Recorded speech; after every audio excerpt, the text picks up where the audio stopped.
Steve jobs भारतीय अध्यात्म से इतने प्रभावित थे भी कि मार्क जुकरबर्ग को यहाँ आने की सलाह देते। संयुक्त राष्ट्र महासभा की बैठक अमूमन एक रस्मी आयोजन होती है।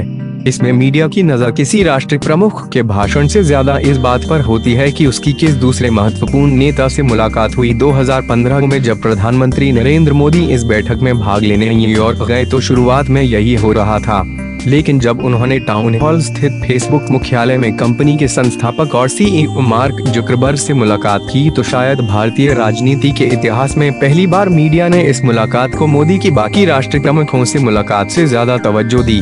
27 सितंबर 2015 को मोदी और जुकरबर्ग के बीच हुई यह बातचीत उस दिन मीडिया में छाई रही। सोशल मीडिया में तो उससे बड़ा कोई मुद्दा था ही नहीं।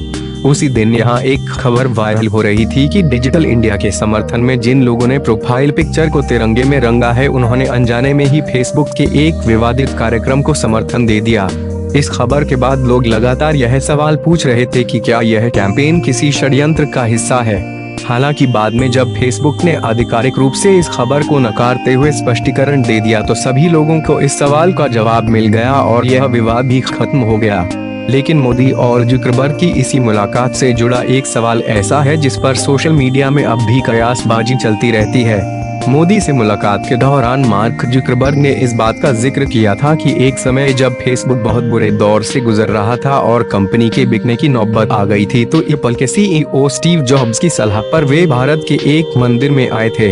इस घटना की जानकारी देते हुए जुकरबर्ग का कहना था, हमारी कंपनी के इतिहास में निजी तौर पर भारत काफी महत्वपूर्ण है।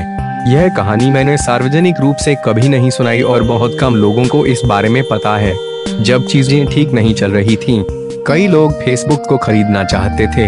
तब मैं अपने एक मार्गदर्शक स्टीव जॉब्स से मिलने गया।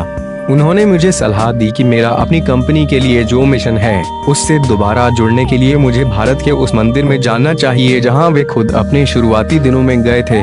मार्क जुकरबर्ग ने यह पूरी घटना तो बताई लेकिन यह नहीं बताया कि वे भारत में कौन से मंदिर आए थे। प्रधानमंत्री नरेंद्र मोदी ने भी मंच पर उनसे यह नहीं पूछा, लेकिन सोशल मीडिया में तुरंत कयासबाजी शुरू हो गई। लोगों ने इस सवाल का जवाब खोजने के लिए स्टीव जॉब्स की आधिकारिक जीवनी और बीते सालों के उनके साक्षात्कारों व बयानों को खंगालना शुरू किया। कुछ ही घंटे लगे होंगे और सोशल मीडिया और कुछ एक दूसरी न्यूज वेबसाइटों ने एक तरह से घोषणा कर दी कि मार्क जुकरबर्ग उत्तराखंड के नैनीताल स्थित कैंची धाम आश्रम आए थे।